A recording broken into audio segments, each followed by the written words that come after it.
Tenth history का chapter number 3 जिसका नाम है the making of a global world. दोस्तों आज के दौर में जो कंट्रीज़ हैं वो एक दूसरे के साथ काफ़ी ज़्यादा कनेक्टेड है, ट्रेड्स के थ्रू, आइडियाज़ के थ्रू, बिजनेस के थ्रू। बेसिकली बहुत सारी चीज़ें इंपोर्ट हो रही हैं, एक्सपोर्ट हो रही हैं, लोग एक देश से दूसरे देश में ट्रैवल कर रहे हैं। यानी कि आज हम जिस दौर में जी रहे हैं वो हम ग्लोबलाइजेशन के दौर में जी रहे हैं। सिमिलरली आज से हज़ारों साल पहले भी लोग इसी तरीके से ट्रैवल करते थे व्यापार के लिए या अलग अलग कामों के लिए। लेकिन फ़र्क सिर्फ इतना था कि तब का ग्लोबलाइजेशन इतना इमर्ज नहीं हुआ था, मतलब इतना एडवांस नहीं था। लेकिन आज का जो ग्लोबलाइजेशन है वो एडवांस है, यानी कि काफ़ी ज़्यादा इमर्ज हो चुका है। तो तब से लेकर आज तक जितना भी ग्लोबलाइजेशन हुआ है उसकी पूरी जर्नी को हम इस चैप्टर में पढ़ने वाले हैं। बेसिकली हम इस चैप्टर में ये जानेंगे कि जो ये नॉर्मल वर्ल्ड था वो एक ग्लोबल वर्ल्ड में कैसे बदला।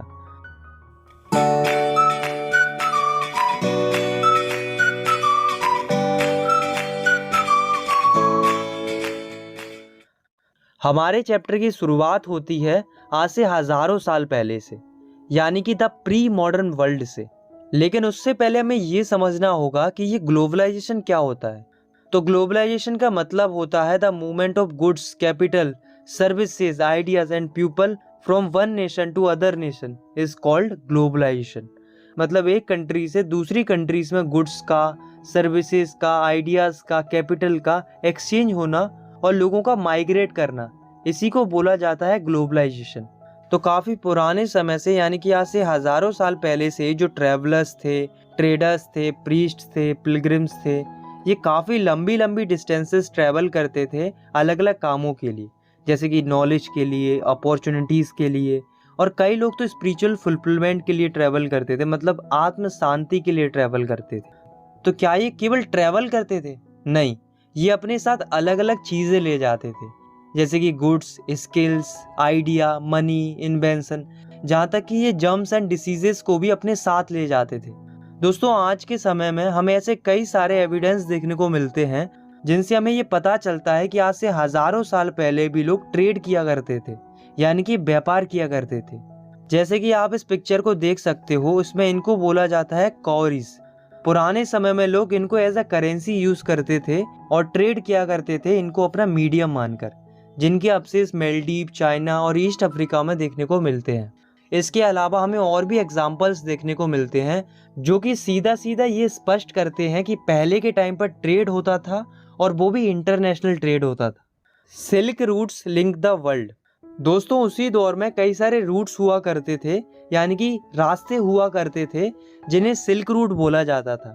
ध्यान रखना, सिल्क रूट एक नहीं था बल्कि बहुत सारे रूट्स का एक नेटवर्क था, जैसा कि आप इस इमेज में भी देख सकते हो। इसमें जो लाइंस आपको दिख रही हैं वे सारे सिल्क रूट्स हैं। दोस्तों पुराने समय में लोग इन्हीं रूट्स का इस्तेमाल करते थे ट्रेड के लिए। तो हम कह सकते हैं silk route was a network of a ancient trade routes which connect Asia, Europe and Africa. मतलब सिल्क रूट एक नेटवर्क था पुराने ट्रेड रूट्स का जो कि एशिया, यूरोप और अफ्रीका को कनेक्ट करता था। सिल्क रूट्स का एग्जिस्टेंस क्रिश्चियन ईरा से भी पहले से था और इनका एग्जिस्टेंस 15वीं शताब्दी तक रहता है। इस रूट के जरिए कई सारी चीज़ें ट्रैवल करती थी, जैसे कि Chinese pottery, Chinese silk, Indian textiles, South East Asian spices. ये चीज़ें ट्रैवल करती थी एशियन मार्केट से यूरोपियन मार्केट में, यानी कि ईस्टर्न कंट्रीज से वेस्टर्न कंट्रीज में। सिमिलरली इसके बदले में एशियन कंट्रीज को मिलता था खूब सारा गोल्ड एंड सिल्वर, जो कि ट्रैवल होता था यूरोपियन मार्केट से एशियन मार्केट में। इस रूट के जरिए चाइनीज सिल्क का काफ़ी ज़्यादा व्यापार होता था, इसलिए इस रूट का नाम सिल्क रूट पड़ गया था। अब सवाल ये उठता है कि क्या सिल्क रूट का इस्तेमाल केवल ट्रेड के लिए होता था? नहीं, ऐसा नहीं है दोस्तों, बल्कि बहुत सारे क्रिश्चियन मिशनरीज, मुस्लिम प्रीचर्स, बुद्धिस्ट मॉन्क, ये लोग भी ट्रैवल करते थे इन्हीं सिल्क रूट्स का इस्तेमाल करके। ये लोग एक जगह से दूसरी जगह जाया करते थे। अब क्यों ट्रैवल करते थे? पहला, स्पिरिचुअल फुलफिलमेंट के लिए, मतलब आत्म शांति के लिए, और दूसरा ये लोग ट्रैवल करते थे अपने धर्म को बढ़ावा देने के लिए, यानी कि अपने कल्चर को प्रमोट करने के लिए। तो यहाँ से हमें क्या पता चला कि सिल्क रूट की वजह से ना केवल ट्रेड होता था बल्कि अलग अलग लोगों के बीच में कल्चरल लिंक भी डेवलप होता था। तो हम कह सकते हैं कि the silk routes are a good example of vibrant pre modern trade and cultural links between distant part of the world. Food travels spaghetti and potato. दोस्तों अभी तक हमने ये तो जान लिया कि लोग काफ़ी लंबे लंबे रास्ते ट्रैवल करते थे। अब आप ज़रा खुद सोचो कि क्या ये लोग इतने लंबे लंबे रास्ते बिना खाने के ट्रैवल कर सकते थे? नहीं ना। तो जब भी ये लोग ट्रैवल करते थे तो ये अपने साथ खाना ज़रूर ले जाते थे। तो इस तरीके से लोगों के साथ खाना भी ट्रैवल करता था। दोस्तों ऐसा माना जाता है कि जो आज हम नूडल्स खाते हैं वो एक्चुअल में चाइना से ओरिजिनेट हुए थे, मतलब चाइना से आए थे। और तब ये वेस्टर्न कंट्रीज़ में गए, मतलब ये वहाँ पर इंट्रोड्यूस हुए, तो इन्हें एक नए नाम से जाना गया, स्पैगेटी। मतलब चीज़ वही थी, बस नाम बदल गया था। सिमिलरली आज हम जो पास्ता खाते हैं वो एक्चुअल में अरब कंट्री से ओरिजिनेट हुआ था, और तब ये पास्ता इटली पहुंचा तो इसे एक नए नाम से जाना गया और इसे बोला गया सिसिली। और इवन हम जो कॉमन फूड्स खाते हैं जैसे कि potato, soya, groundnut, maize, tomato, chilli and sweet potato, इन सब के बारे में भी हमें पहले नहीं पता था और ना ही वेस्टर्न कंट्रीज को पता था। वो तो भला हो एक महान व्यक्ति का जिनका नाम था क्रिस्टोफर कोलंबस, जिनकी वजह से हमें इन सब के बारे में पता चल पाया।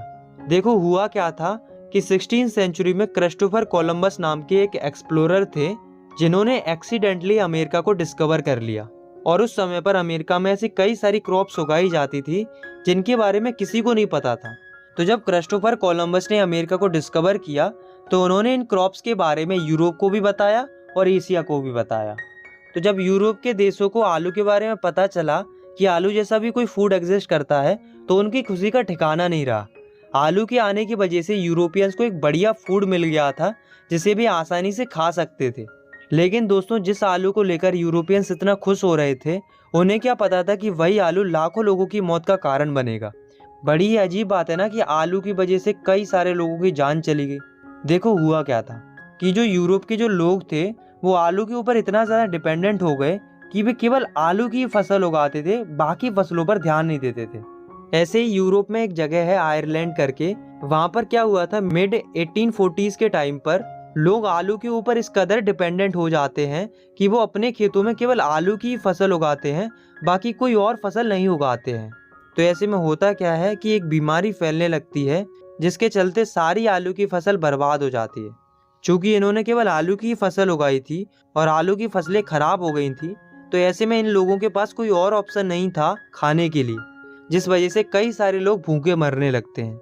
1845 से लेकर 1849 का जो पीरियड था, इसमें लगभग 10 लाख लोग मर जाते हैं इसी भुखमरी के चलते। इसी को बोला जाता है द ग्रेट आयरिश फेमाइन या potato famine. Conquest, disease and trade.